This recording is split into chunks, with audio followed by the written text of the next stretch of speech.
Shabbat Shalom, Israel, Judah. This is your brother DFG. Hey guys, I want to take a few minutes this morning, this afternoon, tonight, depending on what time you have an opportunity to hear or listen to this message. I think it's extremely important that you share this message so that, our brothers and sisters throughout this earth understand clearly what we're actually up against. And I know you've heard your brother talk about the judgment, the end time, last days. Brothers and sisters, we witness here in the United States and possibly all over this earth some of the most demonic behavior that I can actually say that I have seen maybe since back during what we remember as the Rodney King, incident where these police officers attacked and viciously, beat a guy. But this, what we witnessed yesterday, I would have to tell you, my brothers and sisters, was worse than that. Because in that instance, back with Rodney King in Los Angeles, for those of you who recall that incident, Rodney King was resisting, and I'm not saying that he was wrong. I'm saying that he was resisting, and according to them, they were trying to subdue him, and he was on drugs, etc. But what we witnessed last night was strictly elevated demonic behavior. And I would go as far as to tell you almost zombie-like behavior. And here's why. You have a 29-year-old man, Tyre Nichols. This man gets stopped according to, these demons. And I'm going to call them demons, not because of their occupation or their profession. I'm calling them demons because that's exactly the way they behaved. And I'm not talking about, again, the guy who goes out there and, snatch somebody off the streets and, and harm them and release, whatever. When I say demons, I'm talking about from the pits of hell. I'm talking about wickedness personified, brothers and sisters. And we need to be aware of this because it's so often that, we have people around us, people who look like us, people that we would identify with, Israelites in many cases. And we say that, they're our brothers, they're our sisters. Why? Because of a physical similarity. Maybe other commonalities. We grew up together. From the same city, state, countries, for that matter. Our book tells us to love our neighbors as we, would love ourselves. But inside of loving our neighbors, our book also warned us that we should be very careful to measure and judge righteously, I might add, every neighbor that is around us.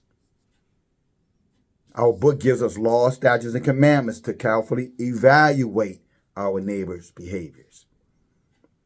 And our book is very specific. It talks about neighbors and it talks about strangers.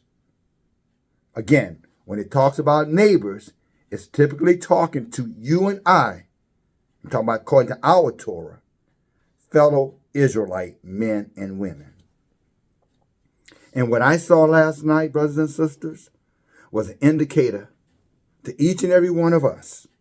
If you make the mistake of taking for granted or making the assumption that just because they look like you, sister, just because she's a female like you, then I'm telling you, you are going to regret these days of judgment.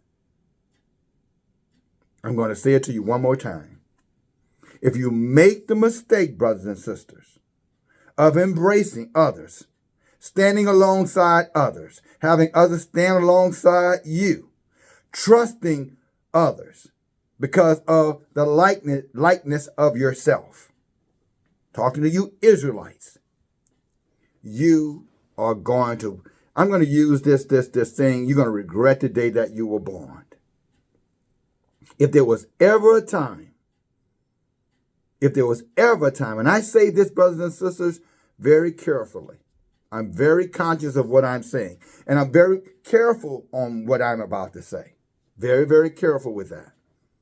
And what I'm telling you, brothers and sisters, that the day of trusting your neighbor just because they're an Israelite, or just because you have known them for a while, or just because they are in positions of influence, whether it be in the medical field, law enforcement field, judicial field, executive government, legislative government, your contractor, whatever it is. I am telling you now, this is the time that you need to be very, very careful in any terms that relates to trust. You need to shut that spirit down. Now, our book tells us that we shall know a man by his or her fruit. In other words, their behaviors, their actions. But also our book tells us, reminds us that Satan can imitate, create, coexist right amongst us, and you will never know it. You will never know it, except you are full with the Ruach, and you are strong in the knowledge of who you are as Israel, strong of the knowledge of who we are in this book, and that you're using this book and the power that this book will release upon our lives. I'm talking about the presence of the holy angels, or the heavenly host, let me say that the right way, and the power of Yahuwah, our Redeemer. Except you have that with you, then I want to remind you that that neighbor that you may be trusting, and that neighbor that comes upon you, that takes advantage of you, harms you, you cannot blame Elohim if you were not aware. Because what did Yahuwah tell us? There will be wolves in sheep's clothing. A wolf in sheep clothing simply means that you're trusting the neighbor just for the sake that they're your neighbor. And you're not using any judgment, and you don't have any discernment to be able to carefully measure who it is and what it is that's amongst you. As hard as it is for me to say, and I'm going to give you some book to back up. You know how your brother is. But as hard as it is for me to say, don't trust your neighbor, vet them, make them earn the relationship. Try their ruhuk by the ruhuk that Yah. See if they're walking in the same light that you're walking, like-minded. And when I mean like-minded, not that they can recite verses of scripture. Not that they can tell you, a profession of faith. No. Are they loving what you love? Are they believing what you believe? As you love and believe Elohim's word, his truth. So that if you have to call on Elohim, that they're not a hindrance to you. And even worse, that Elohim does not hear you because your relationship with Elohim has been compromised because you let the devil in, or you let the wolf in sheep's clothing, or you made an assumption. Oh, she's black, she's got to be good. Oh, he's black, he's got to be good. Again, Israelites. If you make that mistake, brothers and sisters, you can end up paying for it, with your very life. And that's what happened to a young man here yesterday. 3 weeks ago, Shabbat. On the 7th, the night of the 7th. On the 7th day, this young man was confronted by what I'm going to call demons who had manifested themselves as law enforcement officers. And they stopped this young man, pulled him over. According to him, driving recklessly. According to the chief, no evidence of that. But, okay, that's not even what's the most important thing here. Why they stopped him. The fact is they stopped him. And when they stopped this young man, they dragged this man out of his car, brothers and sisters. And they beat upon this man. And I'm talking about the kind of beating that is amazing. There's a video out there. It's a 31-minute video. If you watch the first 8 minutes of that video, you will see some of the most vicious behavior that you could ever imagine seeing, where they're kicking him in the head, holding him up, punching him in the face, punching him in the stomach, throwing him on the ground. And the whole time he's saying, stop, stop. Even goes so far as saying, Mom, Mom. And what was interesting to me and concerning to me is the fact that not only were they're beating this man to death like zombies, just tearing someone apart, but when they finished their vicious violence on him, they grab him.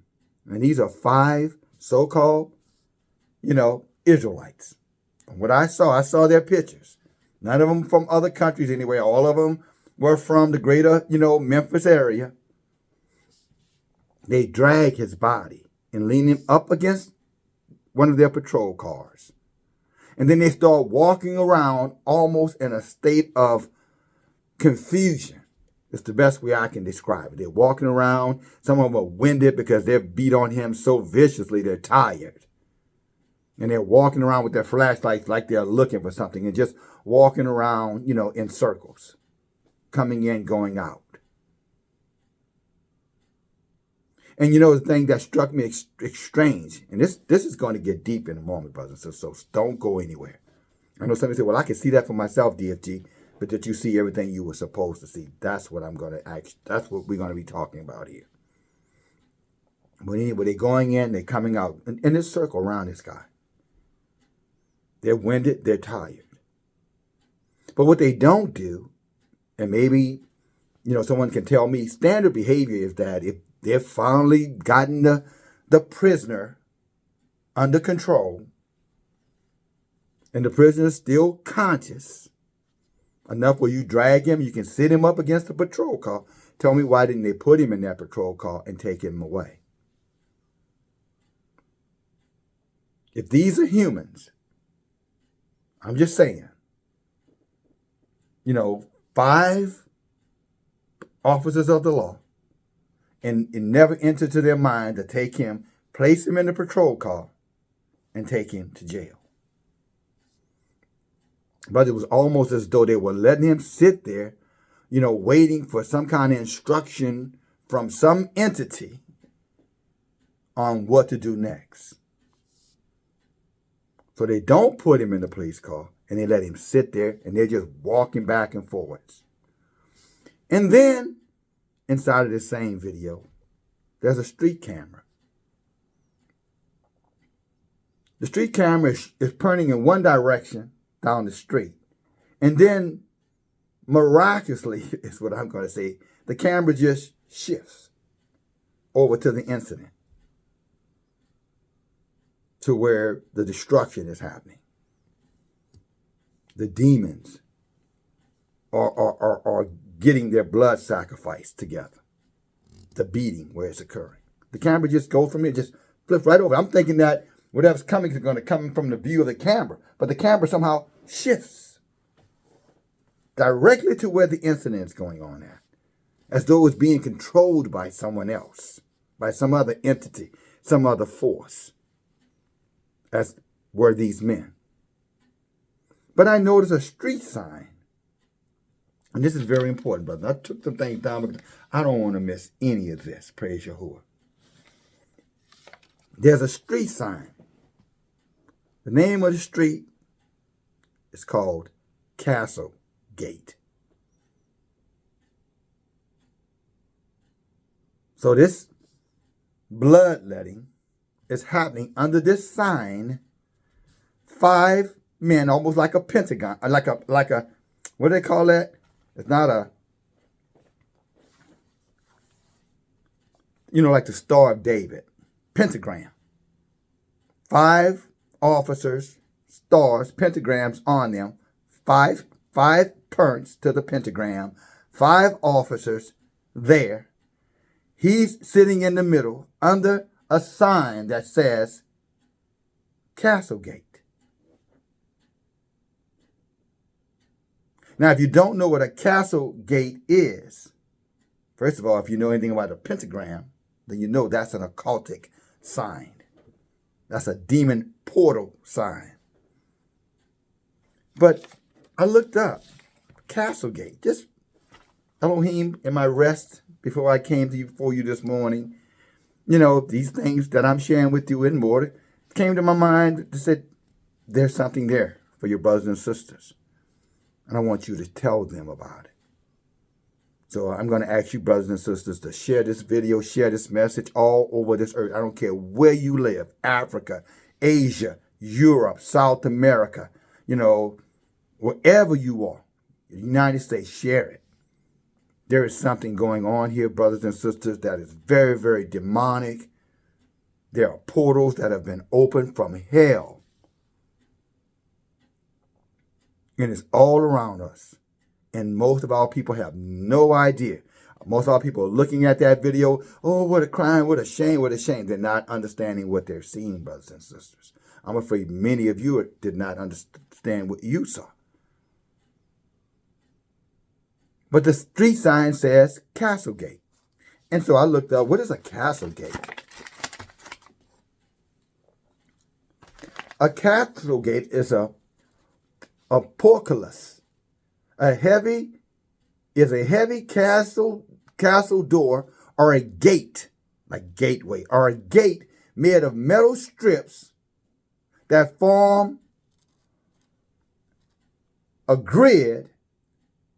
A castle guardian might lower the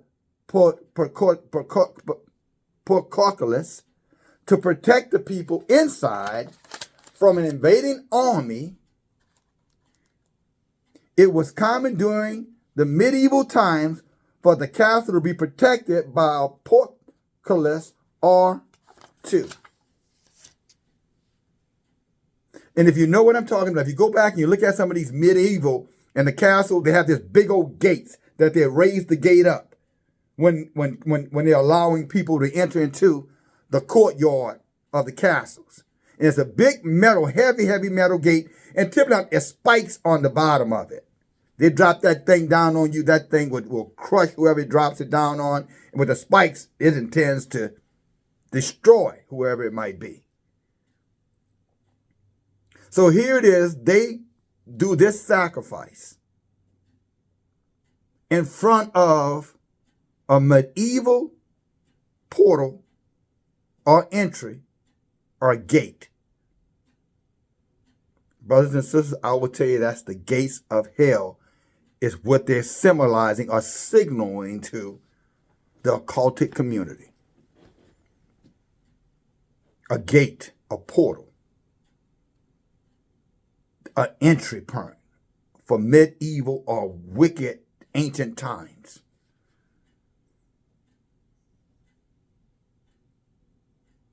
And if that's not enough, brothers and sisters, if that isn't enough, here it is, this brother screaming out, why? Stop. Why? You know, okay. As they rip him up. Because as you know, this brother, you know, he expired, died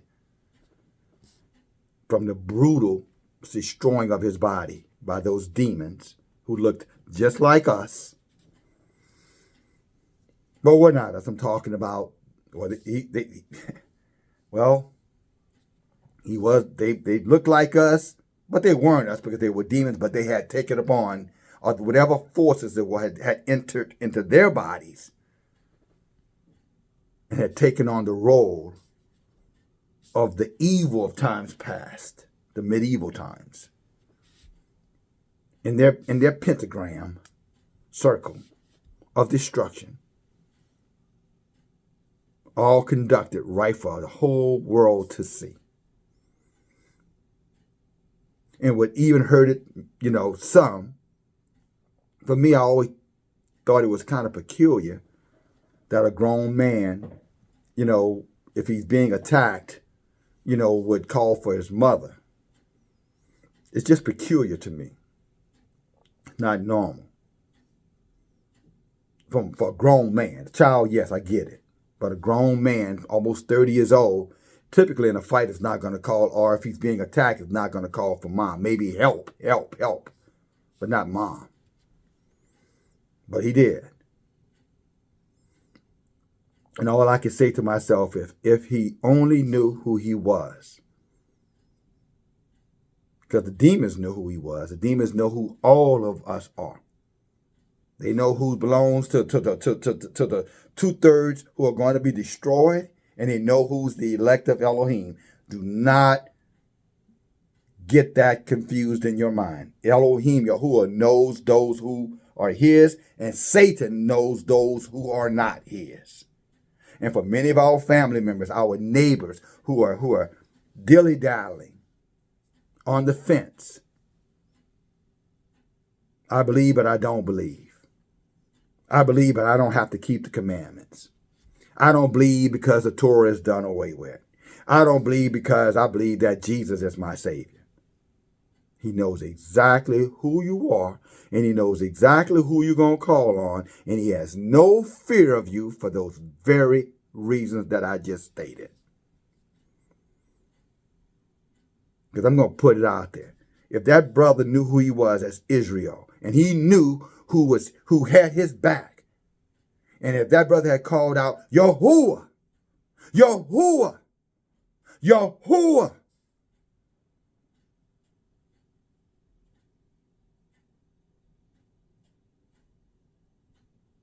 I believe you would have seen some of the most miraculous power, energy known to mankind.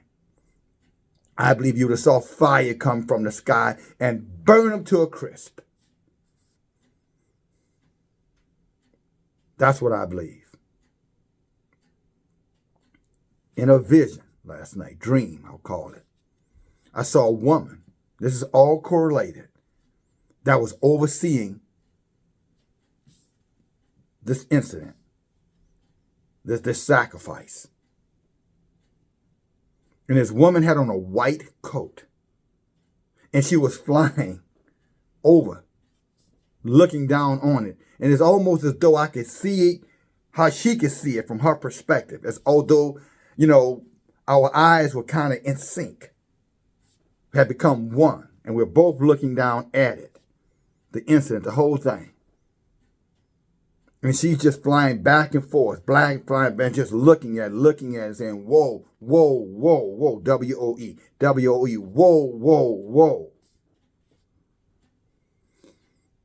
And then she flew off, and I was still there, and I watched her as she flew away. And then she fell and dropped to the earth, and her coat went in a total different direction, of the white coat that she had on. And I awakened. What do I believe I saw? I believe I saw the end. I believe she was saying, whoa, whoa, whoa. Israel, your time has come. Your end has come. That gateway is a gateway to hell. And again, for them to do it right up under the sign. If you go back and watch the video, you'll see it. Man, castlegate.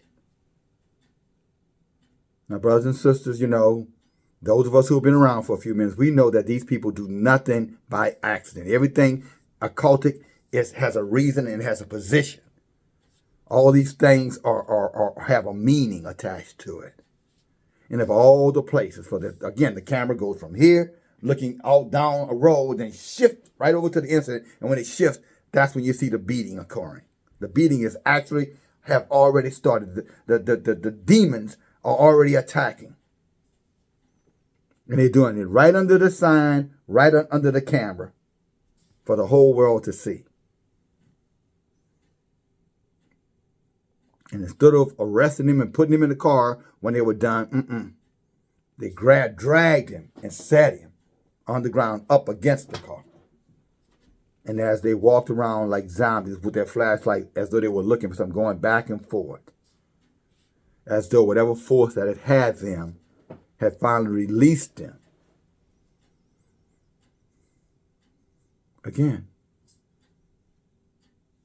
like dead men walking, but with strict, vicious energy.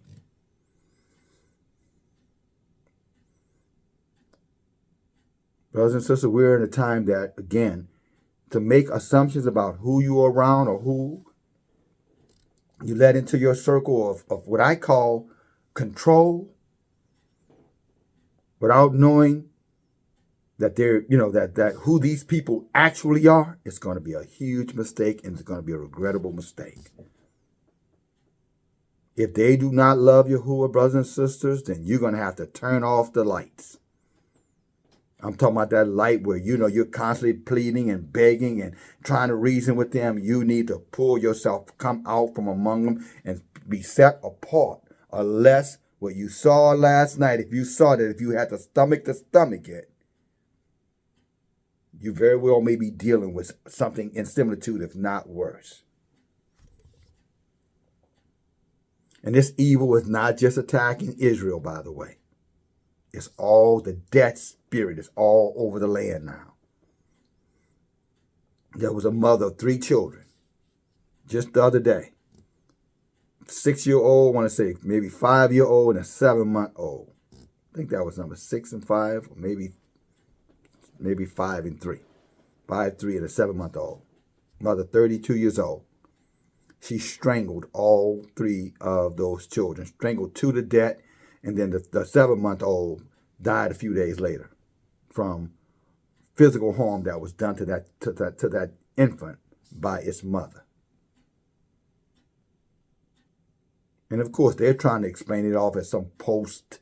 I guess whenever women have babies, they go through this. I'm not guessing. I know that is probably scientifically true, where they go through this form of depression, and that's how they're kind of justifying this. But I will tell you, I think it's worse than that. Too many similar incidents going on all over the place. Women throwing their babies out of cars, men killing the whole family, wife, children, teenagers. And you compound that to what's happening to those who took the jab, you're really talking about evil and darkness. And if these things and people are demonically possessed,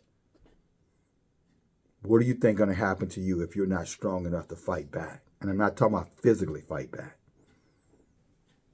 Because typically it's going to be more of them than you, because most of our people still don't understand the importance of being set apart, coming out of these cities, coming out of these towns and communities. We still want to believe that somehow or another, it's just it's just people exaggerating. It's just fear tactics. It's really not that bad. You're overreacting. All the civilized world knows, the crap is about to hit the fan. But Israel, wherever we are, we're still worried about who won the NFL game yesterday, or who's going to win Sunday. And who's going to get drafted, out of college first? How many points LeBron going to have? When he's going to pass, Kareem in scoring? Just idiotic stuff. Oh, and by the way, this happened in Memphis, Tennessee. Just so you know, brothers and sisters, Memphis is a southern. If you're other places other than the United States, Memphis is a southern state. Matter of fact, it's the same state that Martin Luther King was assassinated in. It's the same state that the little filthy, nasty Glorilla is where she somehow or another was uprooted from the gates of hell to now bring more wickedness into the so-called entertainment world through filthy, nasty, wicked lyrics that they call, I guess, hood rap now. The same one who sings about, taking and destroying, babies in her womb, and encouraging other women to do it. In other words, preaching a whore culture, teaching a whore culture through lyrics. Same area.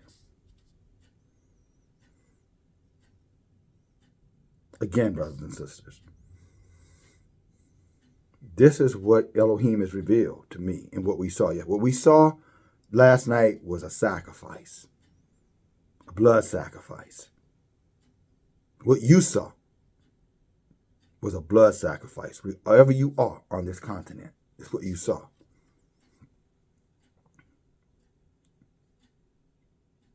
You saw what happens inside of the pentagram. You saw the gateway to hell. You saw the portal. You saw the Ancient of Times and what was released upon this man, an Israelite man, by his neighbors. Other Israelites is what I mean by that, at least as they appear to be. And then you saw their action and their viciousness, the destruction of his body. And when you saw a man who, if he had only knew who he was, I'm talking about Israelite and the power of Elohim, be destroyed. And if he had knew who he was, I believe with everything inside of my body that he would have seen, those demons would have seen the demonstration of the fire of Yahuwah. The same fire that the rest of these wicked, evil demons are going to be confronted with in these days of judgment. And brothers and sisters, we need to be aware of this. We need to understand that. You know, again, too many of us are sitting on the side waiting and waiting and waiting. Well, I don't see what you see, Brother DFG. I'm not asking you to see what I see. I'm telling you, brothers and sisters, that we're there. We are out of time. Every day that you waste thinking about it, every day that you waste distracted about it, is one day closer, or one day less that you have, and one day closer to you being caught unprepared when that judgment comes. And it's going to come violently, it's going to come viciously.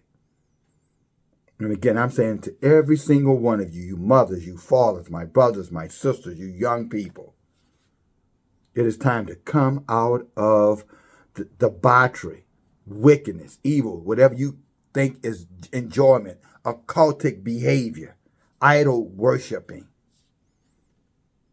seances. Even if you in healthcare or physical, I'm talking about well-being, body well, the yogas and all these things. Understand what you're doing when you're practicing those rituals, those ceremonies, and what you're invoking. Times past, because of the presence of Elohim, and it was not the end, you got away with it. Praise Yah. But now, brothers and sisters, if you're in any form of occultic behavior, idolatry, if you're in any of these synagogues or churches where they're celebrating idolatry, sorcery, where you see images inside of any of these places made with wood or with stone, whether it be a cross, whether it be a pentagram star, similar to a badge, get out while you can. Anywhere where they're not teaching the Torah, they're not teaching the scriptures, they're not guiding you to Elohim, Yahuwah, your only Redeemer, come out. And don't be afraid. It is foretold that these things would happen. It was foretold that our very neighbors would become our enemies, except they are the elect, like-minded believers with a testimony and a conviction that stands with them, that is easily to not only see, but validate. And it's our responsibility to validate them. Just like you hire somebody on the job, there's a supervisor, there's management where to validate that they can do the job. There's training, but then they validate, can they learn? With training, will they learn to be independent, but yet contributing? If they can't stand on their own, brothers and sisters, and contribute or stand with us and believe like-minded the truth of Elohim, then I'm telling you, you could be cultivating an evil that when it manifests itself,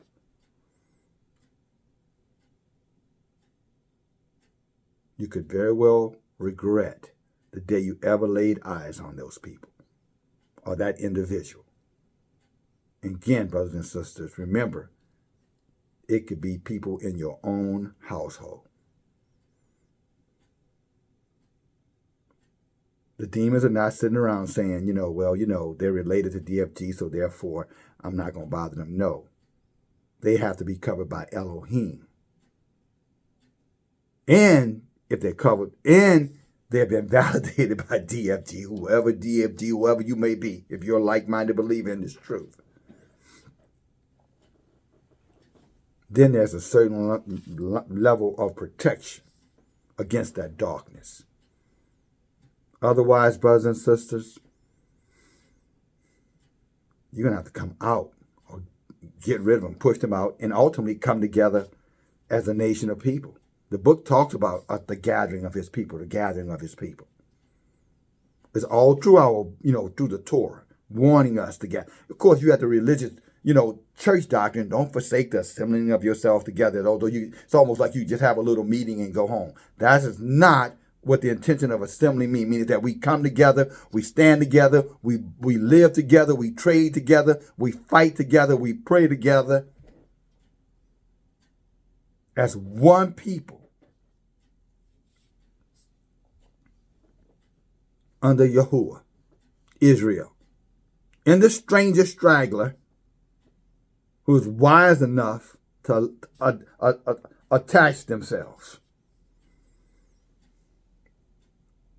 But this incident last night, brothers, as I take you before I go into the book, I'm telling you, it's signal. It was a signal. If I didn't know any better, brother, I would tell you that this was something that was staged, not in a way that it wasn't real, but staged in a way, again, that is signaling to all the other occultic, demonic forces all over this flat earth to awaken them through that portal, through that gate, through that castle gate, to tell them to come in.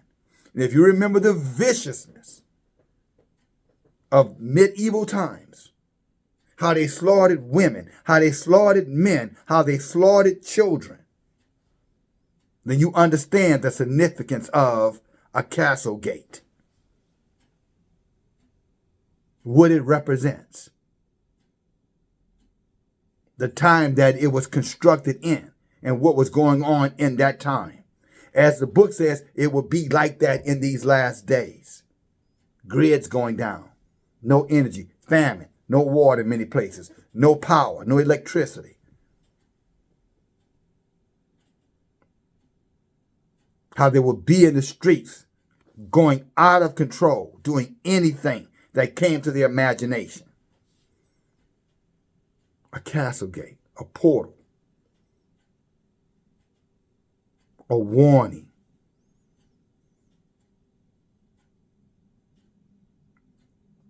And sisters, I'll say this to you, and I've said it to you before, about covering. And I'm not, I said it to you before about covering. And some of you sisters out there, I know you have the feeling because you're in these inner cities and you've seen how the police have come into come to your rescue. You make a phone call, they show up. No matter how small, how great the problem is, they show up. And they gave you a certain level of feeling secure, a certain level of security, safety. Well, here's my question for you, sister. If you make that phone call tomorrow, who's coming? When they get out of that car, who are they that's getting out of that car? What are they going to have in mind when they see you?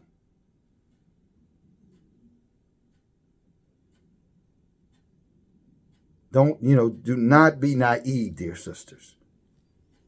Be not deceived. Elohim is not mocked. Do not be deceived. It's not just, I know someone, well, that's just an isolated incident. It's not. What you saw as an occultic sacrifice. We all saw it. Bloodletting to let the forces of the evil times come into the present times. It was a portal for the whole world to see. And that includes all the demons that are all everywhere by the billions, if not trillions. So, sister, what I am saying to you, whatever you may have thought, however you may have felt in times past, whatever you thought was right or wrong in terms of relationship with your brothers, I am telling you, it is time to put that away and get real serious about getting under the protection and the covering of men who love Elohim. But this is only for you sisters who love Elohim. If you still love this world and you're in your Instagram career of trying to be an influencer, if that's your priority, your feminism, your career, your house, your car, your job, your money, your bank account, which is all going to be taken sooner than later, by the way, then I'm going to say this to you, sister. You'll regret it. I know some of you sisters say, well, Brother DFG, I don't, I know some of you have communicated, I'm alone and I'm by myself. Well, what I'm saying to you sisters, you're going to have to fight a little bit harder to reach out for help. We're here. But you can't say you want to help or be a part of anything and do nothing. You can't say you want to help and be a part of anything, but you don't want to, share whatever it is that you can bring to the table. It doesn't work like that.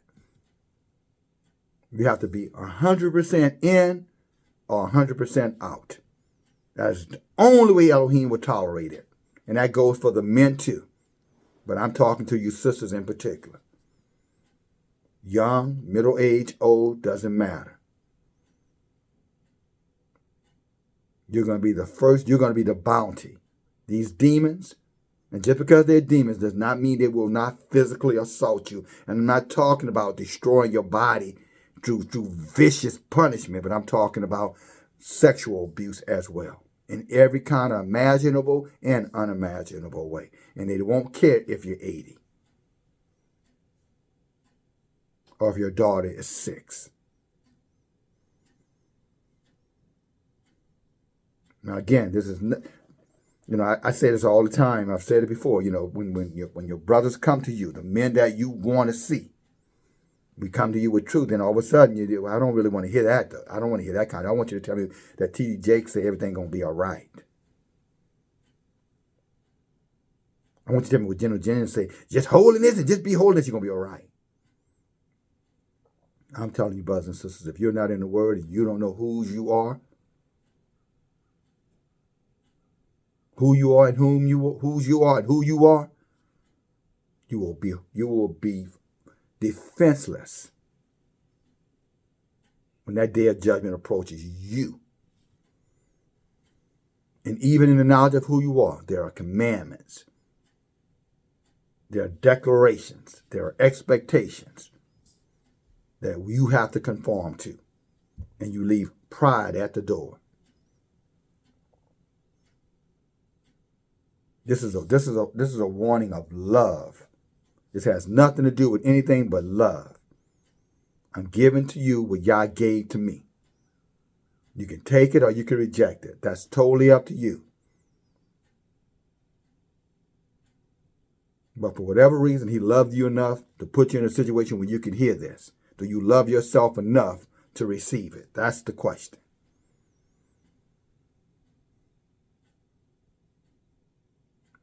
Are you willing to come out of these religions, churches, abominable, festivals and holidays, ceremonies? Are you willing to turn off the programming box called television and turn on the light of salvation called Yah's word, His truth? Because they're all going to get turned off anyway. And see, when this world goes black and that's all you had was the light of your gadgets, then you're going to be in darkness and great darkness. But just like some of us, you have the opportunity to come out of the darkness into the light with hope and trust and believe that no weapon formed against you will prosper. Not because you know the verse, not because that's what your pastor said, not because you had some good things happen when you called on, your gods or their gods and got some relief. No, because the power of Elohim in these last days is going to be the only power that's going to be respected by these demons.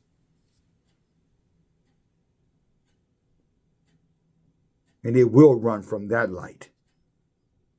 But we don't get that light by being able to quote scripture, being able to make you feel safe and comfortable. We get that light by being obedient. We get that light by heeding the warning.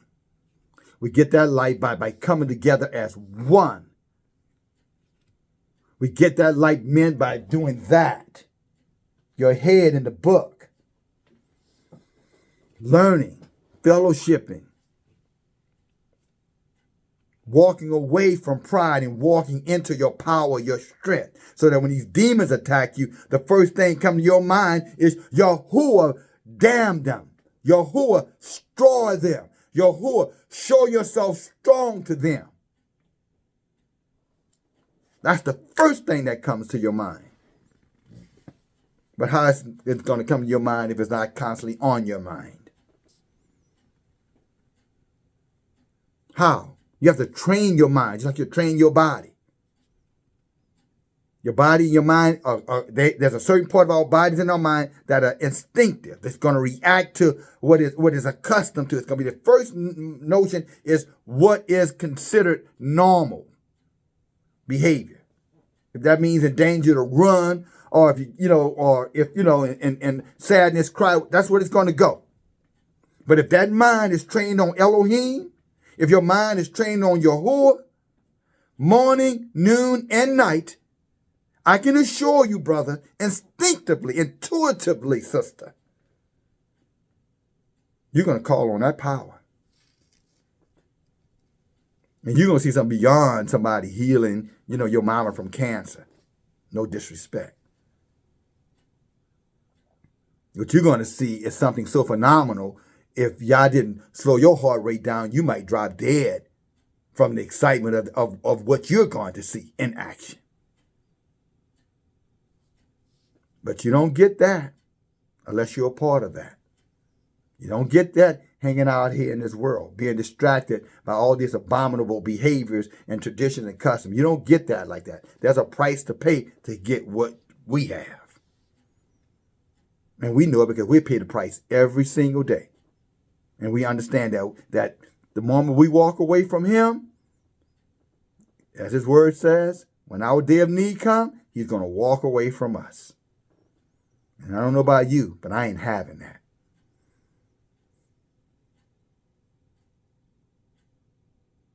Now we're about to go to the word. But if you have heard what I said and you think what I said is relevant, then I'm going to ask you to thumb this video up.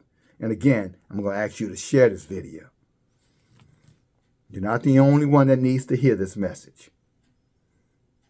We have enemies inside the camp now. I was talking to a young brother the other day. We were talking about Joshua when Ai came into the camp what had brought some gold and some other things that he wasn't supposed to take while they were out in battle, and how he caused 36 innocent men to lose their lives because Joshua didn't know that this man had brought this into the camp when everyone was warned not to practice or participate or take anything away or bring back in home from the enemies. But you know how some of Israel can be very rebellious, very stubborn. Well, ain't nobody gonna know. It's just between us. Well, Yah knows. Yah knew. Joshua didn't know. The rest of the tribes didn't know, but Yah knew. And for that, 36 men lost their lives. Oh, and ultimately, the one who committed the transgression, who thought no one knew, lost his wife lost hers, their children lost theirs, and all of their possessions were burned in a big fiery heap, along with the treasures they loved so much, or thought was so valuable to them was actually a death sentence for them. Don't let that be you. What do you love out here in this world that could be a death sentence to you? Whatever it is, walk away from it. Train your body, train your mind to do without it.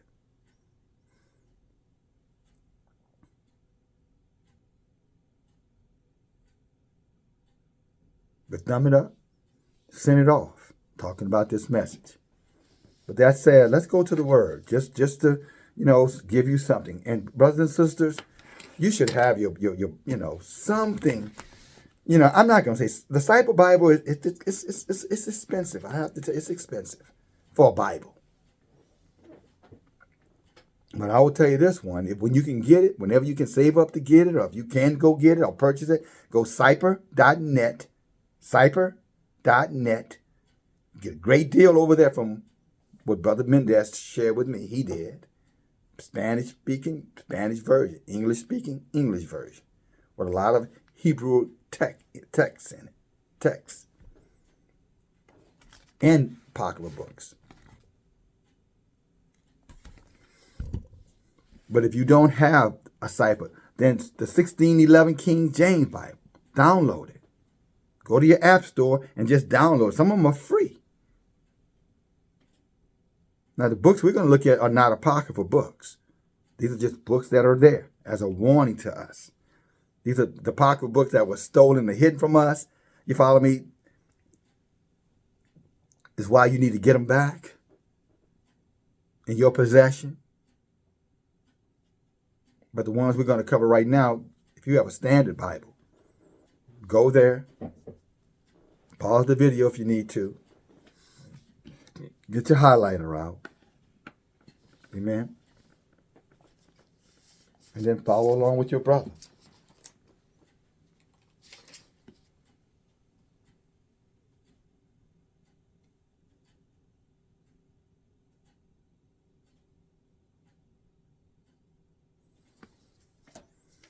Ready?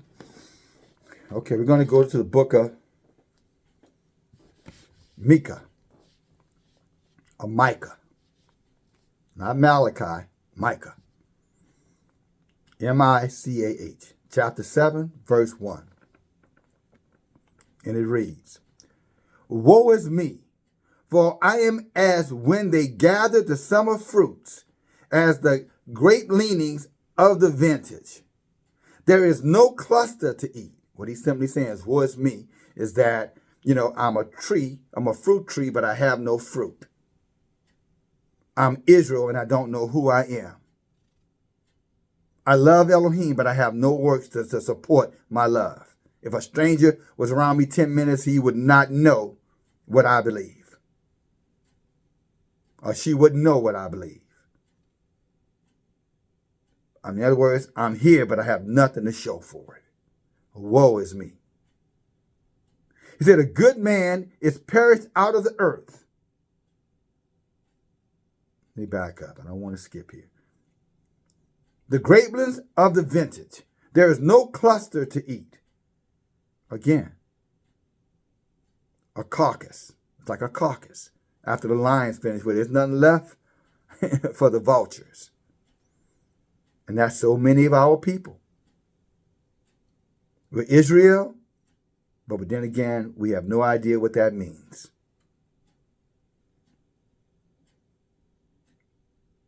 And there's some of our people, when you go to them and tell them they're Israel, they don't give a damn about what that means. This is who he's talking about here. Just carcasses. Bones, no meat. Vines, no grapes. Trees, no fruit. A life without purpose. The good man is perished out of the earth, and there is none upright amongst men. They all lie in wait for blood. They hunt every man and his brother with a net. We saw that with Brother Tyre, Nichols. They are hunting us.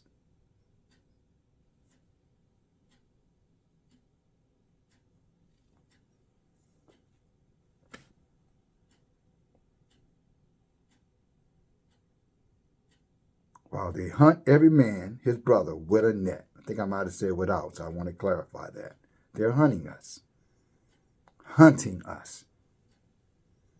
We see it everywhere. We see it in their inoculation program. We see it in their Planned Parenthood programs. We see it in their homosexual agenda. We see it in everything that they do. Their medicines, you name it.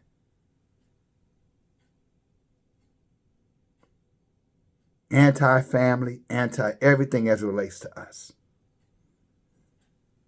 Pushing us into the darkness. They're hunting us. They've been for a long time. And now they feel like they have us cornered. Through the fifth generation programs, y'all know what I'm talking about, and all these other programs that are set in play now to know everything you're doing and what you're doing and how you're doing it. Again, it's why you need to come out from among these demons. These hunters of flesh, these lovers of blood. Verse 3. That they may do evil with both hands eagerly. It says earnestly, but eagerly, same word. For the prince acts, and the judge acts for a reward. They're being sought. They're being sicked on us. In other words, they're being directed to come to us, to harm us, to harass us, to annihilate us, to destroy us. They're being directed by the principalities, the powers that be. The same power that you and I were trained to trust in their wicked education system. Never understanding that these very powers that we learned about and were taught about were set in play to destroy Israel, including their legal system.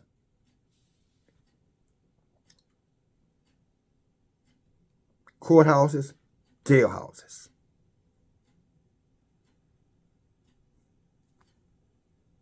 The judge wants a reward. He wants something back. He wants blood. And the great man, he utters mischievous desires. That's what you hear your legislators saying. Mischievous thing. Vote for me and I'll set you free. Right on, brother. Right on. Yeah, you're still waiting for that freedom. So they wrap it up. The best of them is like a briar. A briar is just like a thorn. Like a rose thorn. Briar patch is just a bunch of thorns. You get caught up in a briar patch, you know about it. The most upright is sharper than a thorn hedge. Some of the one they esteem the most is the most wicked. The Harrises, the Bidens, the Pelosi's, the Trumps, the McCarthy's, and all of them that are part of that cabal, wicked cabal. And these are the ones that are here. But they're in Europe, they're in Asia, they're in Africa, South America, Iceland, everywhere we are, they're there.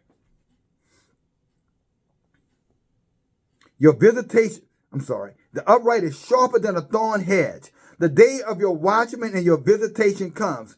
Now shall be their perplexity. The day of your watchman and your visitation. That's what I was talking about a little earlier, brothers and sisters. The watchmen are warning you about the day of your visitation, judgment. Are you listening? Are you encouraging others to listen? Or are you over there doing the same old thing mama did and daddy did and grandma did and grandpa did? It was good for them. It must be good for you, brother. We're in the last generation. The book says this generation will be wiser than any of the generations before us. But this generation will be the most rebellious of all generations.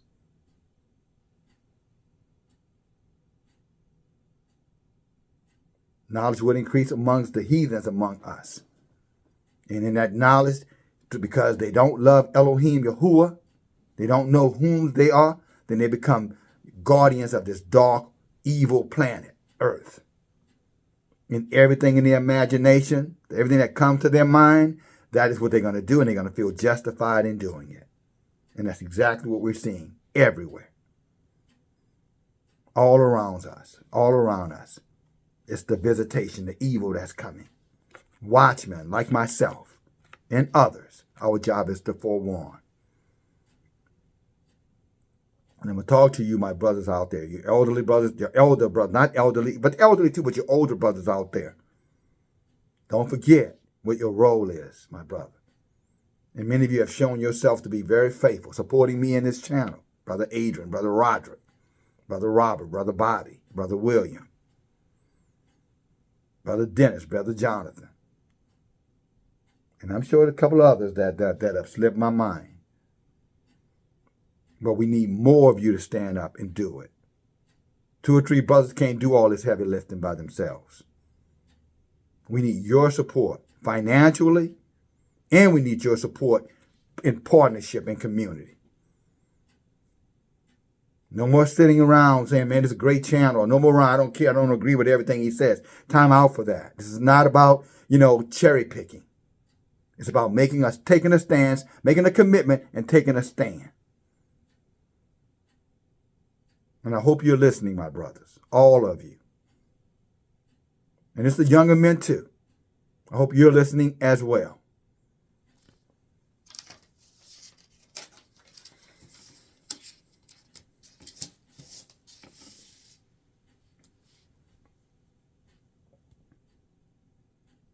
Again, I'm looking over here. Brother Roderick, Brother William, Jonathan, Brother Dennis, Brother Robert, Brother Bobby, Adrian, of course.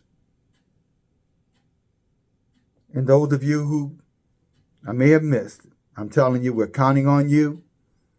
And all of you brothers out there who are, again, you're there, but you're not there. It's time for you to show up too. I'm here, they're here. Are you with us? And if you are, it's time to make yourself known.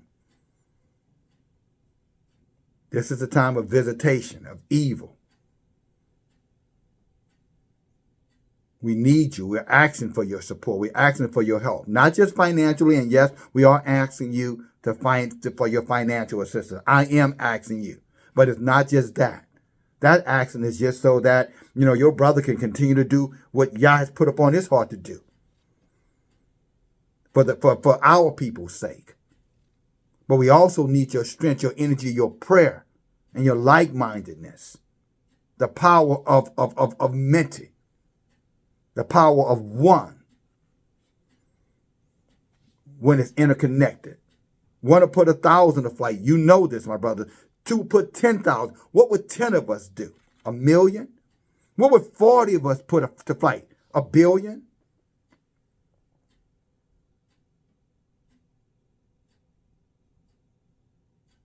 These are clear instructions from Elohim to you, us men. And I do say us. Because my role in it is to be about it. And I'm being about it. Just so you know, I'm not just talking about it. I'm being about it. I get it. I understand it. I'm dedicated to it. I'm in my role at the gate. At heaven's, Yah's gate, our people's gate, at the gate, at Israel's gate, the golden gate. Not at the castle gate where darkness lies. I'm at the gate where the elders sit and judge and direct and encourage our people. Declare war when war needs to be declared for our people.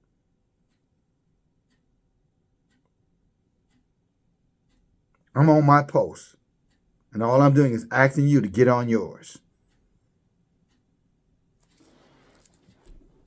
And not just with word, brothers, what I'm saying. Action. Let's continue here. Verse 3. Micah 7:3. That they may do evil with both hands eagerly. The prince asks, and the judge asks for a reward. In other words, they want the blood sacrifice. But you saw that on the video last night. 3 days. How ironic. The brother expires 3 days.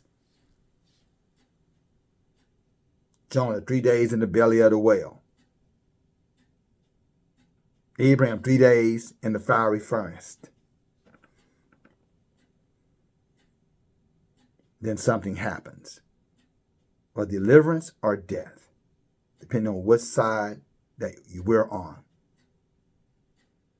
Book warns us, cannot be double-minded. We can't be of two opinions. You're either all the way in or you are all the way out.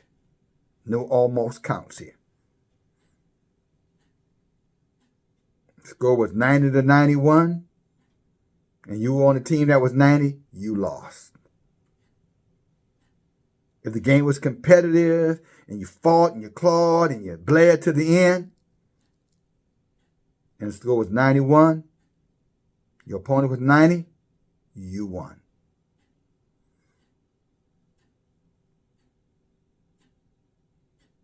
And that's how precise Elohim is.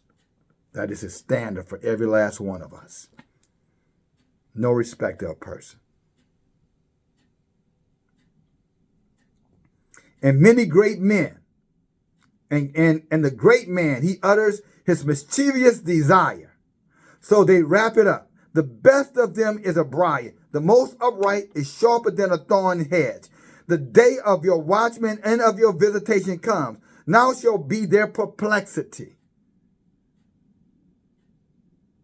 See, they fear us, those of us who are in the truth, because they don't know what to do with us. So now they're gonna release all of their power now against us, because they got to put this fire out. But they can't put the fire out because we didn't start. They can't put our fire out because we didn't start our fire. It's Yah's fire, and it's gonna burn until everything has been pristine, clean, refined. But they're going to try with all of their might. And 2/3 of us, go back and read Zechariah 13:8. Go back and read Zechariah 14, I think, and 10. It's right there. In many other places, all through the Torah, it talks about the cleansing fire that's going to come. Cleansing what? Cleansing the evil off the land. And refining the righteous in the land. Refining us, destroying them. And any of us who aligns themselves with them. In their doctrine, their religion, their custom, their feast days, their festivity days, and any of their customs. Any of them.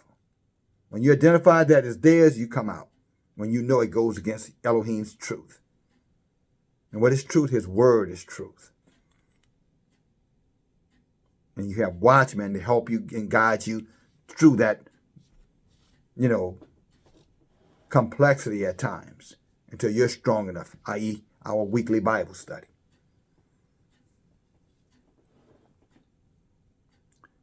Verse 5, trust not in a friend. Now, if you stayed this long, you weren't sure what I was saying, and it came down to, not trusting the neighbor. What do you mean by that, bro? You saying we should be hating each other? Isn't that enough of that going around? That is not what I said. I just said everybody who you think is your neighbor is not your neighbor. That's what I said. They're wolves in sheep's clothing is what I said.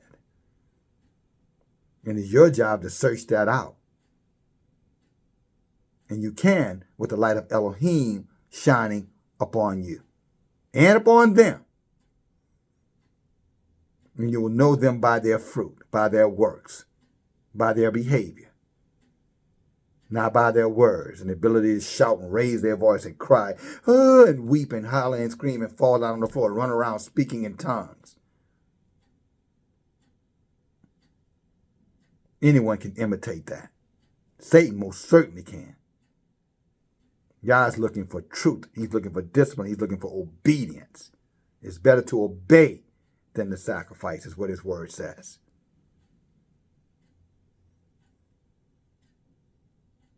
Trust not in a friend, and put not your confidence in a guide. A guide is another word for preachers, people who are supposed to be guiding you, your mayors, your congress people, your medical professionals.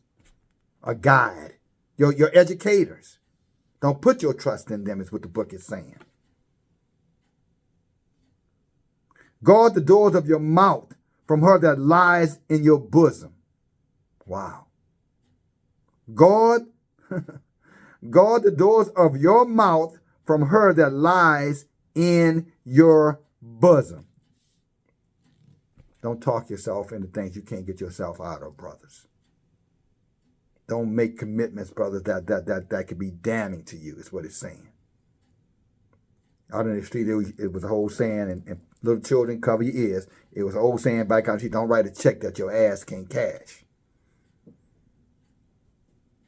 Guard your words. And the best way to guard your words is let your words tie in with the book. That way, if you're laying in her bosom, then she knows who's laying there. And trust me, if she's a demon, she's not going to want to lay there for long. As soon as you start talking about Elohim in the Word, she's going to start scooting over and heading for the door. Trust me on that. Matter of fact, she won't even come in the door, nor should you have her in the door. Let me be clear there as well. But you need to guard your words, brother, because out of your mouth come the issues of life. You can speak death into your life just with them words. Be careful. Be mindful. Goes on to say, verse 6, for the son dishonors his father, and the daughter rises up against her mother. The daughter-in-law against her mother-in-law. And the son's enemies are the men of, get this, brothers, his own house, his own kind. And we saw an example of that in that video last night. This message is for Israel. Who sent those demons? The rulers of the darkness of this world. More than likely, the children of the enemy of the darkness of this world. Who am I talking about? I'm talking about the heathens. The heathens who are in power all over this world. The Gentile heathens. That's who empowers them. Because for the record, none of those men are incarcerated at this very moment. All of them are free on bail. How do you think that happens? All charged with second-degree homicide, yet all of them are free. And all of them were able to make bails of $250,000 and up. And you don't think Satan is at work with them? That these heathens have aligned themselves up with the rulers of the darkness of this world?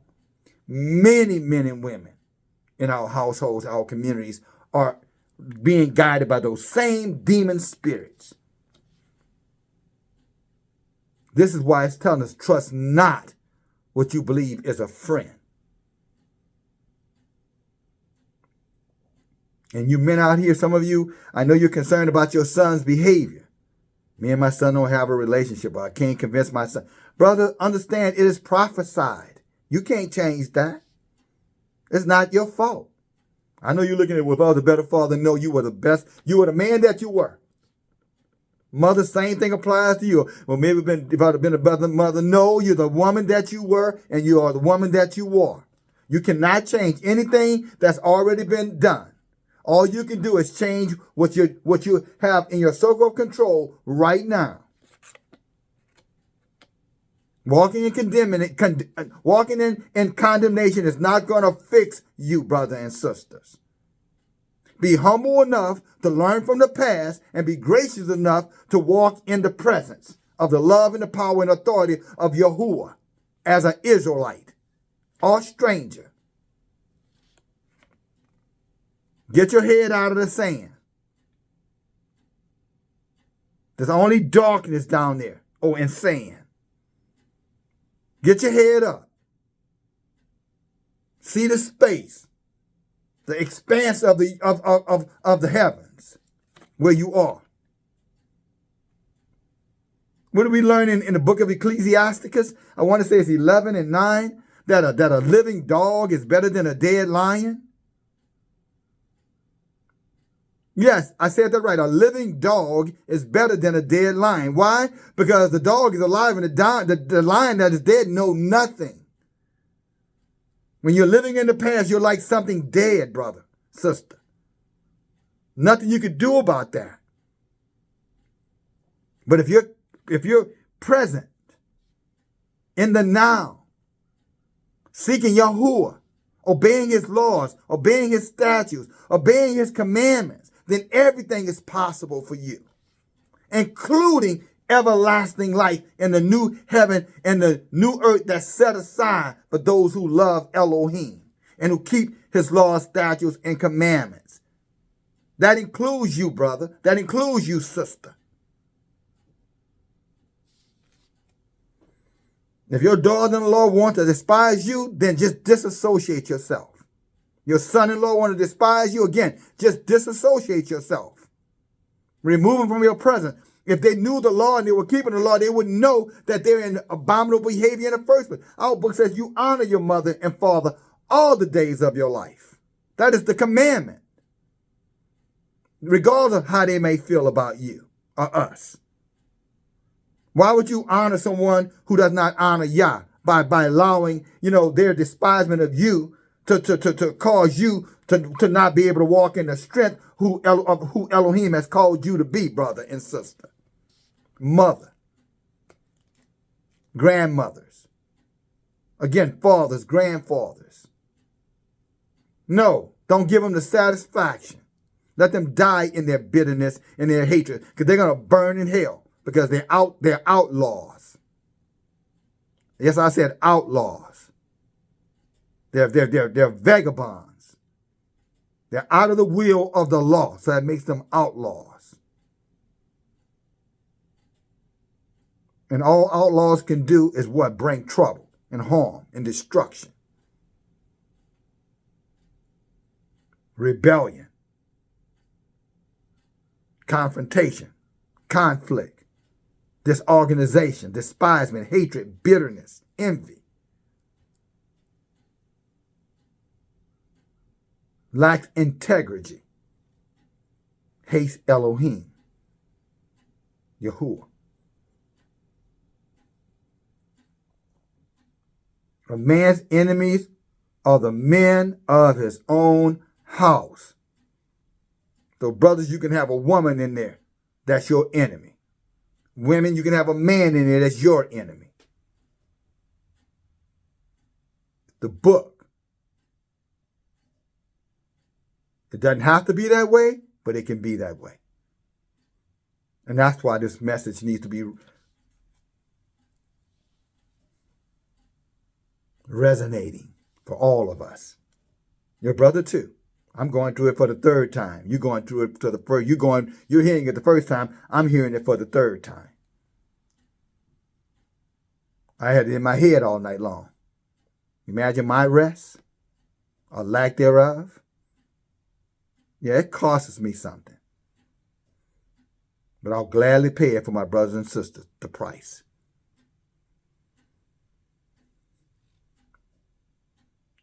Verse 7, therefore I will look unto Yahuwah. I will wait on Elohim of my Yahuwah, my Elohim, and he will hear me. See, it all comes back to Yahuwah. It all comes, he is the energy that holds us all together, the power that holds us all together.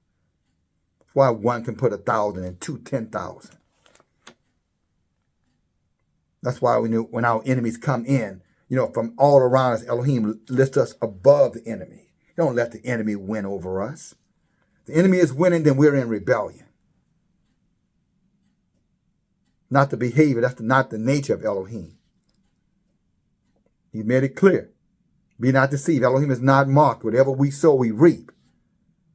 So if your enemy is winning, you're doing something wrong. You got sin in the camp. As you heard me mention with Ai and Joshua. Sort it out, fish it out, figure it out, pray it out, search it out, and call it out. Rid yourself of it. And then you'll see the power of Elohim. And to keep it out, study it out, teach it out, live it out. 1, 2, 3.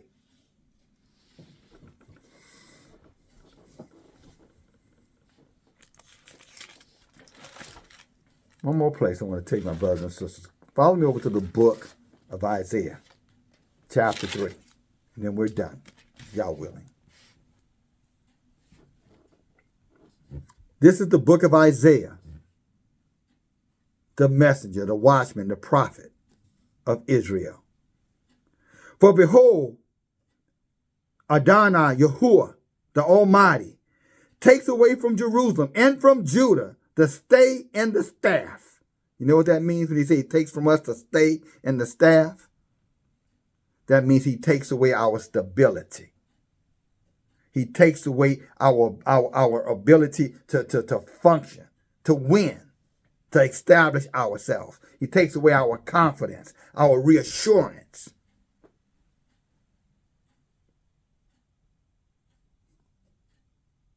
And it's always going to be aligned to disobedience, neglect, rejection of the truth when we hear the truth.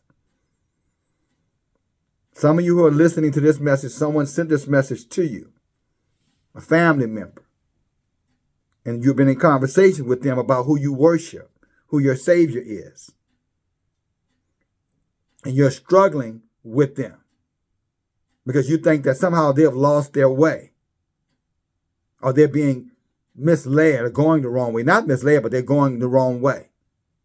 Well, let me tell you something, brother or sister, whoever you might be. Maybe you should go to your book, to the Elohim, Yahuwah that you say you believe in, and go over to Exodus 22 and 20 and see what it says about how many Elohim, who is your Savior and who is your deliverer. Go over to the book of Isaiah chapter 43 and read from verse 1 all the way down to the last verse and see who's your Savior, who's your Redeemer,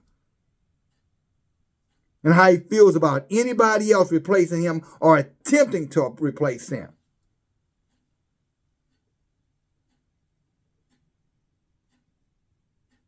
Before you think your brother or sister is lost or going the wrong way. Did you not hear that Daniel said in the last days we would know more than our ancestors, at least the immediate ones, the last generation, that knowledge would be increased, that we would know more, that the book that had been kept away from us, the apocryphal books that were sealed away from us, would be opened back up to us, the same apocryphal books that some of you are saying, well, they weren't canonized. Well, it was the Catholic Church that canonized them. Are you Catholic? Because if you're not Catholic, why would you depend on bishops and popes, priests and cardinals to determine to you what Elohim says about Elohim's word? Because they were the ones who removed those books. They are the ones that you say were inspired by Elohim to move those books. So you're telling me that Elohim went to the heathens to remove books that he had written for Israel? Let me say that to you again. So what you're saying is that our Elohim, Yahuwah, would have gone to heathens, the Roman Catholic Church, Christians, one of the three major Christian religions, Catholics. So he would have went to the heathens and told the heathens to qualify what he said when he had all of Israel that he could have spoken those very words to. He placed those books in here for Israel. The apocryphal books are about us, not devils. Us. And training us how to deal with the devils. So, of course, they're going to want to take the books out. The devils are going to want to remove the book because the devils don't want to be exposed, my dear sister, mother. The devils don't want to be exposed. Take them to 1 minute 23. Brothers and sisters who's sharing this. Say, look, don't watch the whole message then. Just go to 1 hour, 23 minutes, and 1 hour and 23 minutes. See, Satan would have taken the books out. Why else would they have been taken out? So they were in, somehow or another, they got an inspiration, according to them, to take books out that was in. And that's your justification. These were not canonized. Who put them in the book in the first place? It's the question that we present to you. Who put the apocryphal books in our book in the beginning? That's my question to you. Who put them there? Because if you say Yahuwah put them there, then why would Yahuwah have the enemy of our people take them out?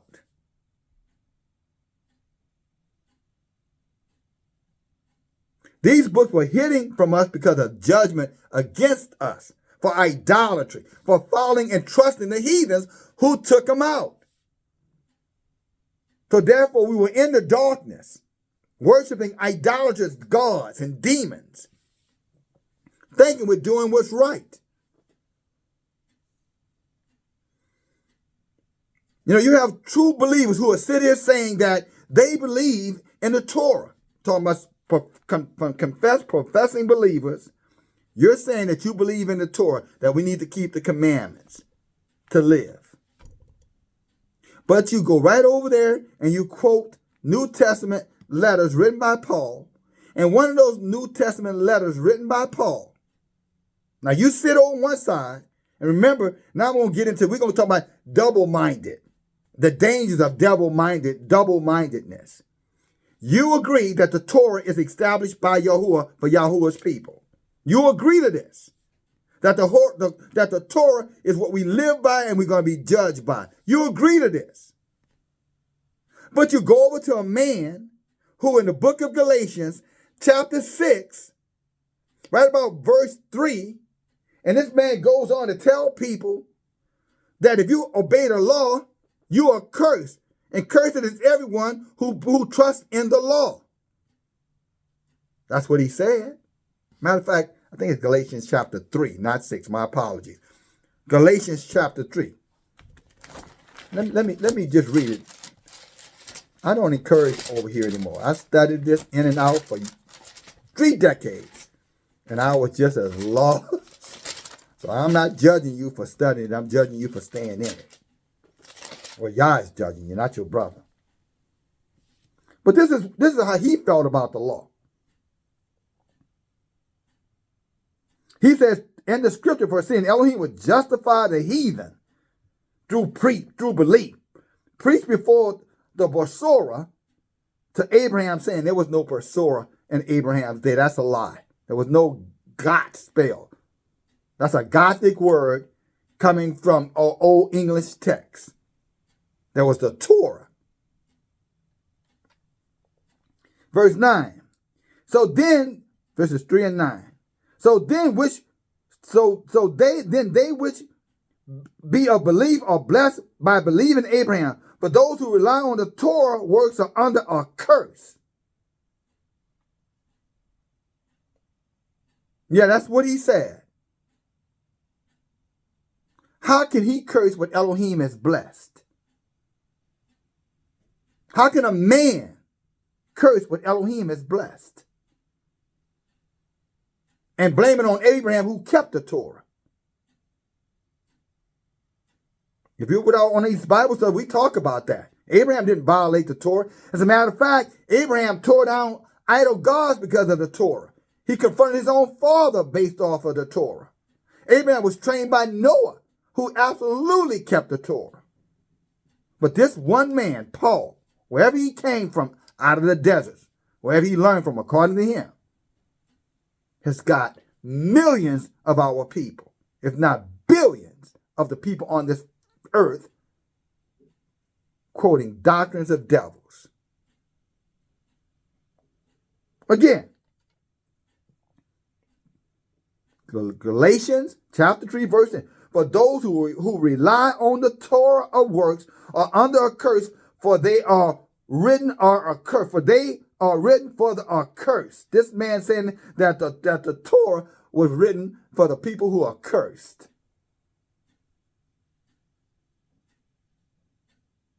Now let me show you the lie right quick. And I'm coming back to Isaiah. Go to Deuteronomy. I'm going to show you the lie that he tells. Or whoever places that in there, the lie they told. Deuteronomy chapter 28. And it shall come to pass, verse 1, if you shall hearken diligently to the verse of Yahuwah, to guard and do all his commandments, which I command you this day, that Yahuwah Elohim will set you high above all the nations. How is that a curse? How is being set above all the nations a curse? Let's continue. And all these blessings shall come upon you. So now blessings are cursed. Because that's what Paul said. For all of you Pauline epistles who believe his word over Yahuwah's words. Mama, you listening? All these blessings shall come upon you and overtake you if you shall hearken to the voice of Yahuwah. Blessed shall you be in the city. I'm reading this out of the Torah, Deuteronomy. Blessed shall you be in the city. Blessed shall you be in the field. Blessed shall you be in the fruit of your body. You sick right now? I wonder why. Blessed shall be the fruit of your body, the fruit of your ground, the fruit of your cattle, the increase of your cows, the flocks of your sheep. Blessed shall be your basket in your storehouse, in your cabinet, and your refrigerator. Gonna have food in there. Blessed shall you be when you come in. Blessed will you when you go out. When you drive down the street, these heathens, these demons that attacked that brother the other day are not going to be able to get away with that devilment with you, because you know where the power source is. It's in Yahuwah. He said this is a curse. I'm just blessed. Verse 7, Yahuwah shall curse your enemies that rise up against you, and he will destroy them before your face. They shall come out against you in one way, but they're going to run from you in 7 different directions. That sounds like curse. That's what Paul said. Let's go on. Yahuwah shall command blessings upon you in your storehouse. That means you always going to have enough. You'll be like the widow, who only had the little meal and the little oil that never ran dry. You'll be like her. You're always going to have enough. That's if you're keeping the commandments, which he said not to keep, because it's a curse unto you.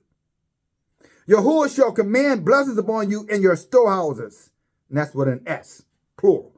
And in all that you set your hand to do, in all that you set your hand unto, and he shall bless you in the land which Yahuwah gives you. Yahuwah shall establish you a holy people unto himself, as he promised unto you. And he shall guard, if you guard the commandments of Yahuwah and walk in his ways. The Torah. The very thing he told you not to walk into. That was a curse. Goes on to say, and all the people on the earth shall see that you are called by the name of Yahuwah, and they shall be afraid of you. Yahuwah, not Christian. Yahuwah. Those are Yahuwah's people. Those are the Israelites.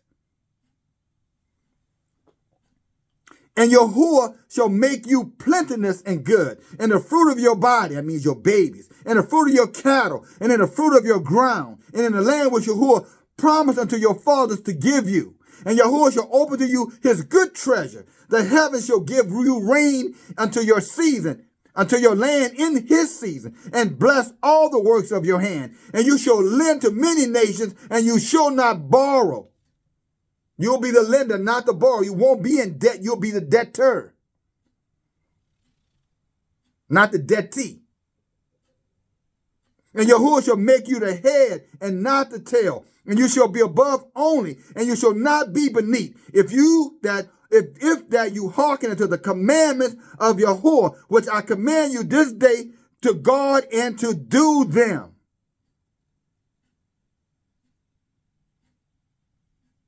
But this fellow told us we're cursed if we did it. And your pastors taught that lie. Ignorantly, maybe. Knowingly, probably. Now they know this truth because you shared it with them. Let's see what they're going to do. Now you're able to vet them. Now you'll see who they truly are. Now you'll see if they're wolf in sheep's clothing or not, or they were just misguided sheep. Now you're going to find out, brothers and sisters.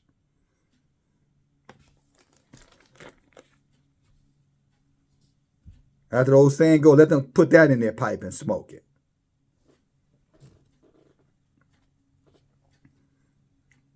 Verse 2, Isaiah chapter 3, verse 2. Praise Elohim. Glory to you, Elohim. Hallelujah. What a blessing that was. Even I can admit that, because that was not what I knew before we just shared it. Hallelujah. All glory to Elohim. Chapter 3, verse 2. Isaiah, book of Isaiah. The mighty man and the man of war, the judge and the prophet and the prudent and the ancient. Ancient is just the older. These are your elders. The captain of 50 and the honorable men. And the counselor and the cunning artificial.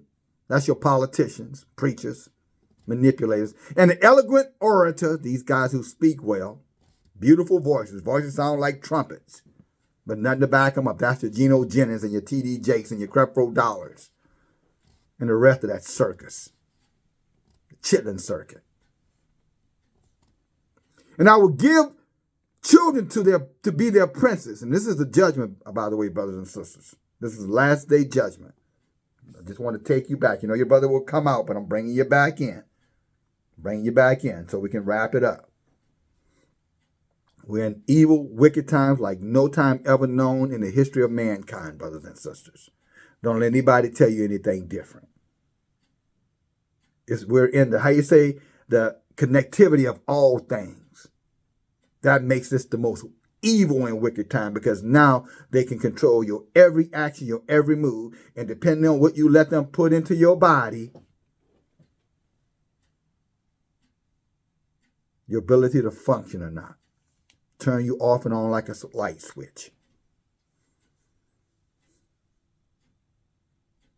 Never been this wicked, because they never had this kind of power.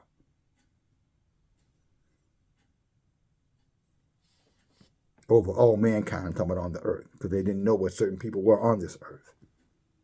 Now it's all interconnected. Come out the woods, they're going to see. They're in these cities, they're going to take advantage of it.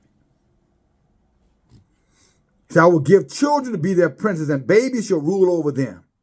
Now it's these little kids that talk back to adults like they're adults. No respect, no reverence for senior citizens or anything. Kids just walk out there and tell you anything, cuss at you, say anything around you.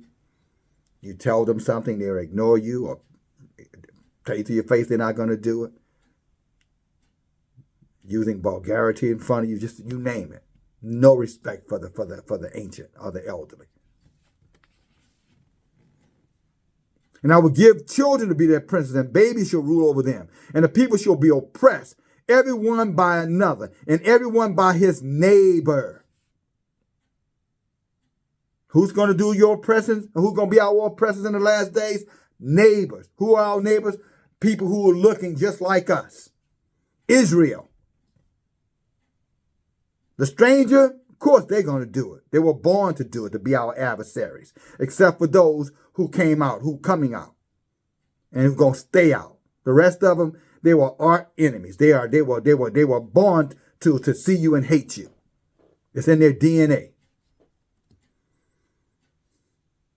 But the neighbor was supposed to be Israel. This is a judgment against Israel. What you saw last night, before the whole world, you saw Israel being judged by Elohim, by the wicked neighbors of Israel. Now the whole world said, oh, look, that's black on black. Of course, that's what they call us, void of color. Nothing. Those of us who are awakened, Israelites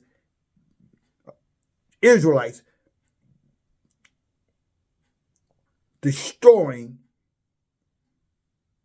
consuming an Israelite. Like madmen. Men without souls. The walking dead.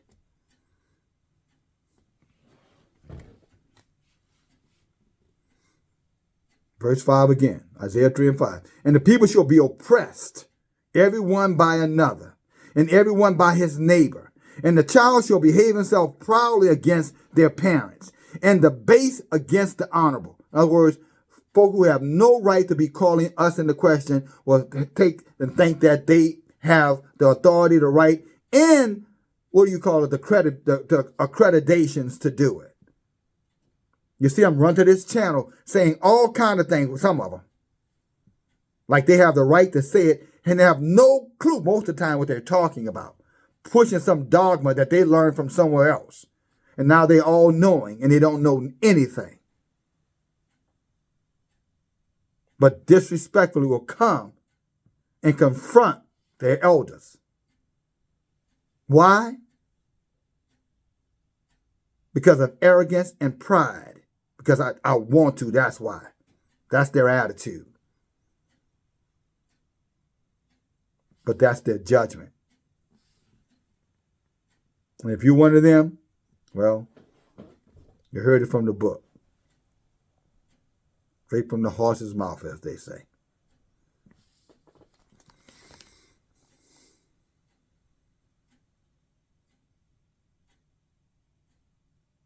Verse 6. And when a man shall take hold his brother of the house of his father, saying, you have clothing, you be the ruler, and let this ruin be under your hand. In other words, brothers not taking responsibility for their part in helping the family. You're the oldest, you're the responsible one. But taking no responsibility to help out at all. You go to them, hey, look, we've got something that we need to get done for the families, for our inheritance, our property. I need you to contribute X amount of this. Oh, no, I ain't doing all that. I got my own stuff. That's who he's talking about, you. You're the brother that he's talking about. You're part of the house, but you don't want to take no responsibility for what is required to run the house. And it's not just the house you're in. It's the family. It's the community. Your inheritance.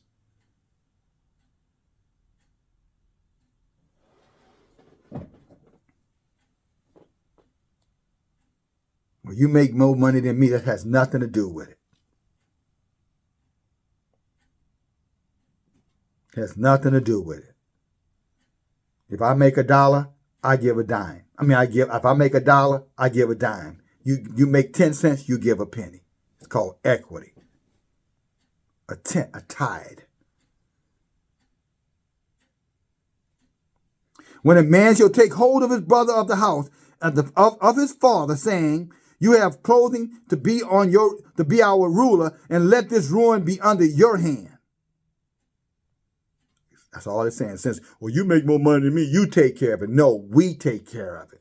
Otherwise, you are unrighteous. You help.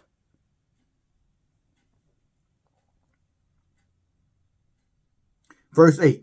For Jerusalem is ruined. That's all of Israel. And Jehovah and Judah is fallen. That's our people. What does fallen mean? We have turned our backs on Elohim as a nation of people. Long time ago. We didn't just start. It's just gotten progressively worse now. We see our women on these social media channels, doing things that our mothers would have.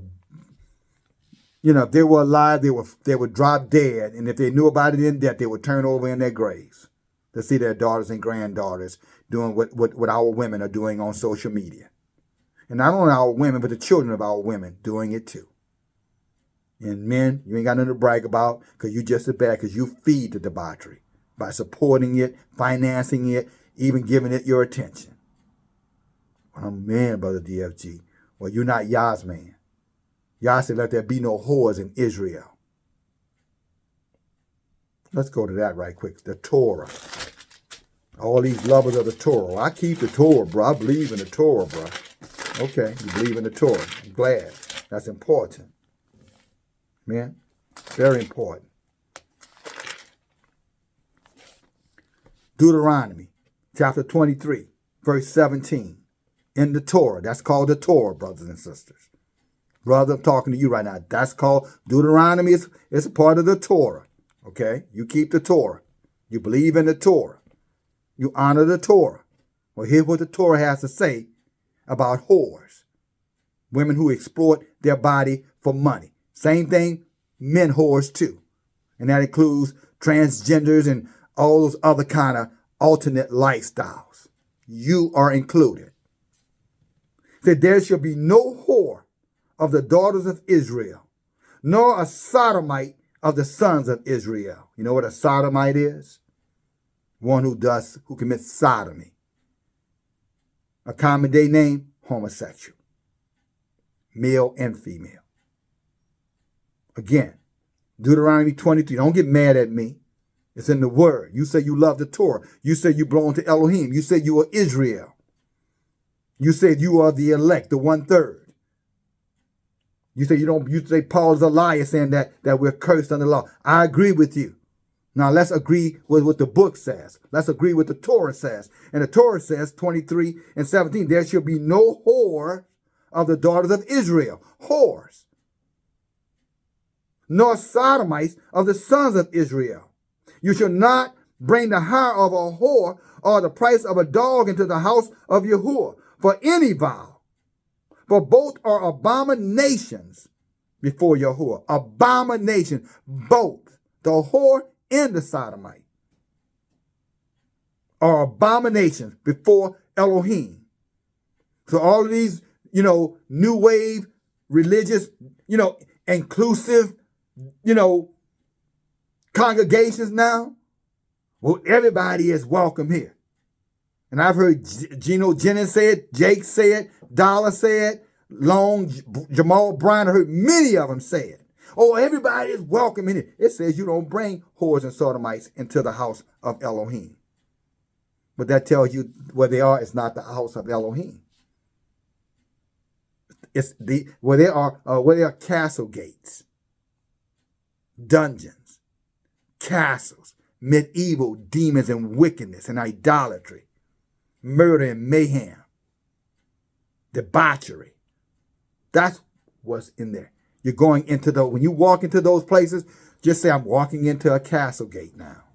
And now the big iron gate is going to fall down and close me into this hell pit, this dungeon of evil and wicked, where only death lives and strives.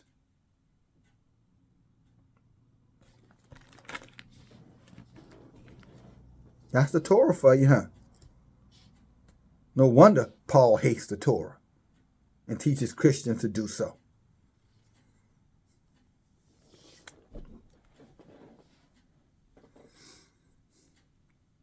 Isaiah chapter 3, verse 8. For Jerusalem is ruined and Judah is fallen, because their tongue and the doings are against Yahuwah, to provoke the eyes of his glory. Their behaviors are provoking Elohim to anger. The things that are being tolerated, the things that are being supported, the things that are being encouraged by our people is provoking the anger of Elohim, and they're doing it right in front of his face. And he says, I am going to destroy you because of it.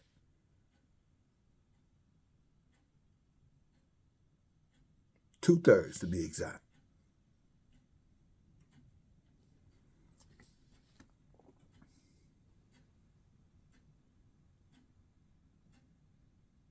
They provoke the eyes of his glory. The show of their countenance witnesses against them their arrogance, their countenance. Countenance is your, what they call somebody, a man is swag. It's his swag. A woman is her beauty, her style, her flamboyancy. That's the countenance. Their man-made glow. The eye candy, whatever they call it now. That's the countenance. He said the show of their countenance is a witness against them, and they declare the sin of Sodom. And they hide it not. They declare the sin of Sodom. You know what that means? They embrace homosexuality. That's what he's saying. They embrace it. They're okay with it. They agree with it. They encourage it. They celebrate it. They salute it. They honor it. In the churches, in their, venues, their concerts, their award ceremonies, shows, television shows, you name it. He said they celebrate it. And Elohim says it's an abomination before him when they do such things, such evil, such wickedness. He said, and they declare their sin as Sodom, and they hide it not. Woe unto their souls. He said, I feel sorry for them. They don't know what's awaiting them in hell. And all those who celebrate it and encourage it. That's what it says right here.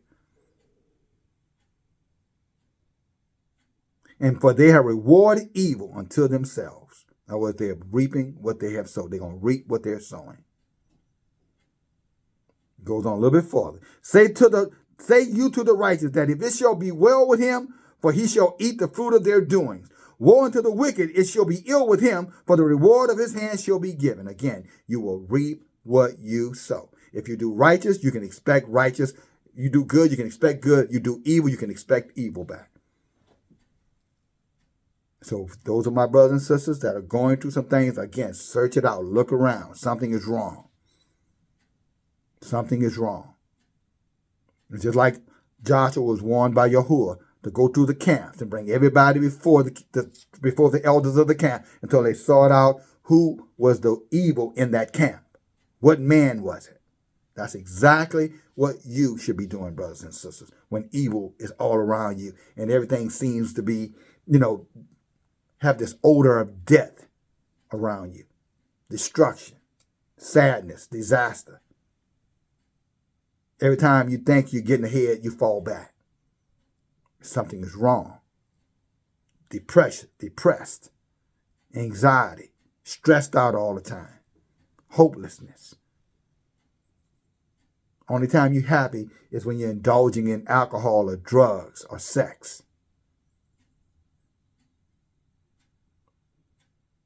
Which is all for the pleasing of the flesh and does nothing for the soul.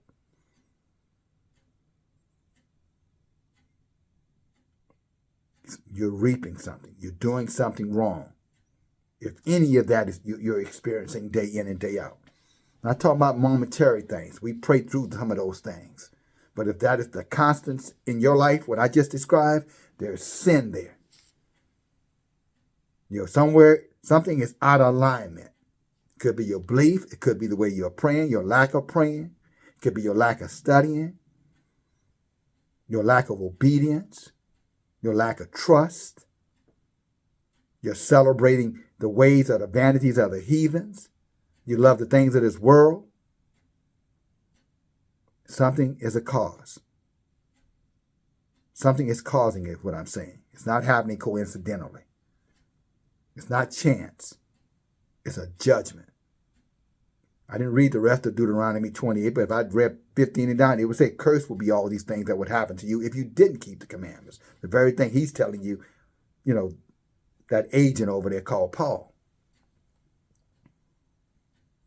And that's what we've been experiencing. Deuteronomy 28, downwardly, by listening to the lying doctrines of devils who told us these books are not justified books. So we've taken them out because we don't believe y'all wanted them in there in the first place. Really. And convinced many of our people. And that's why y'all say, Michael told Dan, hide the book, seal it up till the time of the end. What it means that when the time of end, then we're going to open them back up. Then they're going to find all of these apocryphal books, these hidden books, and then they're going to know their truth, and they're going to become wiser. But the wicked, they're going to reject those books, they're going to reject that truth, and they're going to stay in their wickedness. They're going to stay in their idolatry, in their occult, and they don't even know it's an occult. In their churches, in their religions, in their belief system. All occultic, all idolatry, all sorcery. That's what he means by the wicked will continue to do wickedly. The wise will understand, but the wicked will not understand that these additional books was for your learning and drawing us back to Elohim. But he said the wicked amongst you, he said they're not going to understand. I don't want to hear all that. Those books are not canonized. Those books not this. Those books not that. As though they're the expert over what Yahuwah said, because they're trusting that a man said that Elohim didn't inspire the books. How could he not inspire what he wrote in the first place? Makes no sense. Or make it make sense. If he placed them in the book, that's already his proclamation that they belong there. Now somehow or another, Elohim doesn't changed, and all of a sudden he became uninspired with his own writings. That's the lie they would want us to believe. Or they weren't inspired. Or how they end up in there in the first place then. For thousands of years, I might add. Then over the last 100 years or so, they started slowly but surely taking them out. And somehow or another convinced many of our ancestors, our elders, that, they weren't supposed to be there in the first place because they weren't inspired. Why? Because they wrote that lie in the New Testament telling them that it wasn't inspired. All writings are inspired by Elohim and good for edification and publication. I know where you got it from. You got it from the same one who told you that you are cursed for keeping the Torah. Keep on listening to him. See where he's gotten you? But you still haven't seen anything yet. Wait till the judgment come to your door. I'm talking about come harsh. Last here. As for my people, children shall be their oppressors, and women shall rule over them. O my people, they that lead you cause you to go in error, and destroy the way of your path. Brothers and sisters, that's all I have for you right now. You know, I hope that this word resonates in your heart. You know, I hope that, you know, you feel compelled to search it out, listen to it over and over, whatever you got to do, so it stays in there. But equally important, break it down piece by piece and understand what is being called of us in these last days. Coming out, separating ourselves. These demons are everywhere. And just like they did to that brother, we all saw that's what they have in store for each and every one of us if we get caught out there unprepared for what they're bringing. And you cannot be prepared with what they're bringing alone, by yourself, being a lone ranger. Here's somebody say even Lone Ranger had Tonto. So brothers and sisters, I'm just saying to you, come together, time to come out. You know, we're here. You know, we're lining ourselves to get out. We need your support to help. And not just your words. Praise Yah for you. You know, we need you to subscribe to the channel. Get others to subscribe to the channel. We need you to share the word. We need you to figure out how to push the word forward. Whether that be leaving a comment or a thumbs up, whatever it is you got to do, we need you to do it. Financially, we need your help. I've said it to you before. I'll say it to you again. Not modest about that. In the ignorance, I was boasting, oh, no, I got all this. I realized y'all said, no, you don't. You're going to need the help of your brothers and sisters to do the mission that he has set before us all. So, yes, I do need your help financially. There's a Cash App. There's a P.O. Box. Together we can do it, brothers and sisters. Together we can survive it. But alone we're going to be destroyed. And that is not the will of Elohim for the elect. The elect going to make it out. But they know how we're going to make it out, brothers? Because we're going to listen to the word, sisters. We're going to do what Elohim has told us to do. And we're going to do our part to make sure that nobody questions our level of commitment. We're not going to be like that brother say, well, you make more money than me, you do it all. You know, we're not going to be like that wicked brother. We're going to be like, I'll do my part. I'll do what I can do. I can't do a lot, but I can do something, so I'm doing something. That's our mindset. The doer. Not the hearer of the word, but the doer of the word.